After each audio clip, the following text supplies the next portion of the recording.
میخه په بدن باندې وختش مارل شي. نو رسول الله صلی الله علیه وسلم صحابي ته فرمایي د هر یو وخت په بدل کې چې چا قرباني د الله د رضا لپاره وکړه د تبا یو نیکی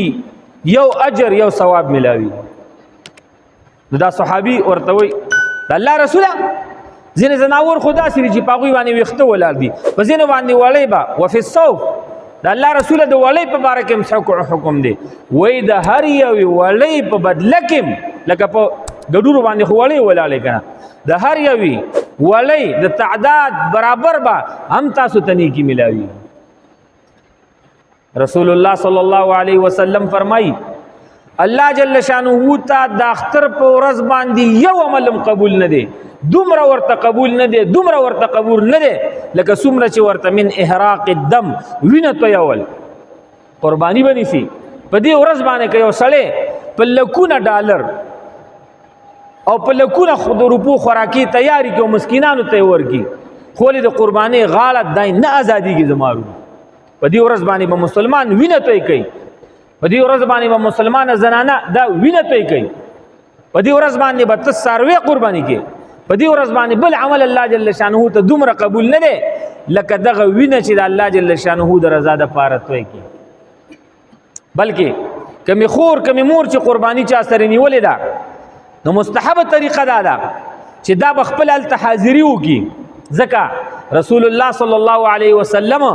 فاطمه الزهرا رضی الله تعالی عنها ته فرمای اے فاطمی رضی الله تعالی عنها ورشه کنه استاد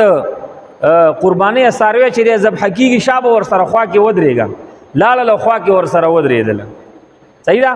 خزا د قربانی ساروی سره خوا کې ودرېږي چې چا سره حصہ ده چې خلق داسي چې دا غوینه د دې 70 فرض نه دی او که 70 ته فرض پروان کوي د چا په خله د زوی په خله د خاون په خله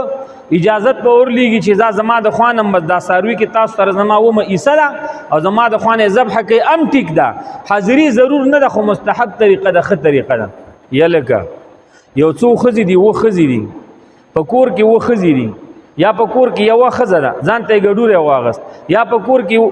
د پردو کورونو خزي دي او په یو ساروی کې شریک شو په غوا کې په میخه کې و کسان سړی نشتري دا قرباني بڅوک کوي قصاب بور تر ولي کنه ها قصاب بر ولي تاسو نه پوس کوم کنه دغه خزو قرباني نشي کولای شي خزه قرباني نشي کولای او کنه خزه قرباني کولای شي اپرینا ټول وې نشي کولای دا تاسو ته چا ویل چې خزه قرباني نشي کولای دا قصړې ما تراوخه وي دا مولاره تراوخه وي نا زمارونو غالبا د ابی ابن کعب یا د کعب دی مالک رضی الله تعالی عنہ روایت دی کدو کنشم د صحابه دی نمونو کی الله دې ماته معفو ذهنم کمزور دی الله دې زموږ ذهنونه د دین د حدیث او د قران د پاره قوي کی الله دې مضبوط کی د دنیای خبرو د پاره ذهنونه زموږ سم کینچین کوي نیول کوي کنه او هو قسم په الله او دنیای خبرو کې بزین خلکو تیار ته حیران پاتې شي مړ نه به تعلیم کړي نه به سبق ویلې د مدرسې ته تللی او داسې خبرې به کوي داسې دلایل به وي چې ته حیران پاتې شي. نو بهرحال د دو صحابو کې د روایت دی د فرمایي وي زنانه وا او هغه په تیر کانی باندې شرط پکې دا چې دا کانی دومره تیری چې د تیریوالي د وجنه د ساروی د پوستکش کولې شي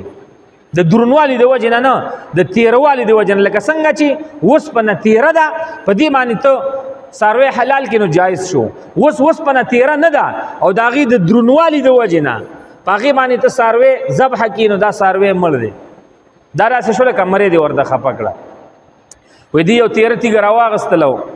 ساروی ذبح ک رسول الله سلام خبر شو د رسول الله سلام ته فرمایل چې خزي حلاله دا خو جایز ده خوراک د تاسو مو کې خزم دیوږي ها د خزي ذبح حلاله جایز ده خزا چرګوټه حلاله ولې شي او حلاله ولې شي چې خزا په حلاله باندې پویدله اک سلام په حلاله باندې نه پوید دا غل عالم چې دا ذبح جنا جایز ده خزا سړی ته داله حکم دی که خزا په ذبح پویدا خزم حلاله کولې شي ذبح کولې شي که سړی په ذبح پویدو سړیم ذبح کولې شي خزا چې څنګه مونږ کولې شي د غرنګ یا عالم کولې شي خزا چې څنګه حج کولې شي د غرنګ یا عالم کولې شي خزه چې څنګه د قران تلاوت کولې شي دغه رنګي علالم کولې شي خزه چې څنګه زکات ور کولې شي دغه رنګي علالم کولې شي خزه چې قرباني نیولې شي دغه رنګي ذبح علالم کولې شي په دې کې هیڅ فرق نشته دی څوک هم غره دوکه نه کی نو ما خبره دا کوله چې زنانه د ځان ته ګډوره واغسته او بس تکړه دي شي دا زنانه زړور زنانه شته دی زما داسې زنانه ډیره خوخیږي چې زړور قسم په الله داسې زنانه مې ډیره خوخیږي چې هغه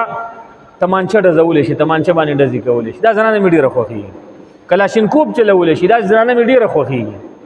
خزا کراټي کړي سیبا خولی د شریعت د حجاب خېلې به کې ساتلې کور کې خاوند دی هغه ورته طریقې خودلی زوی ورته خودلی خوري ورته خودلی د قرنګي کور کې بل څوک داسې ستر ته واجب په پټول تر دې نشتا سر تر دې نشتا دی ټریننګ کړي دی تمانچی چل یاد کړي د کلاشینکوب چل یاد کړي د چاله د استعمال د چاکوري استعمال چل یاد کړي دا ډیره بهترینه خزه ده دا تکړه خزه ده پهلوانه خزه لري کا بیکاره خېټاګانو خزه نه غواړي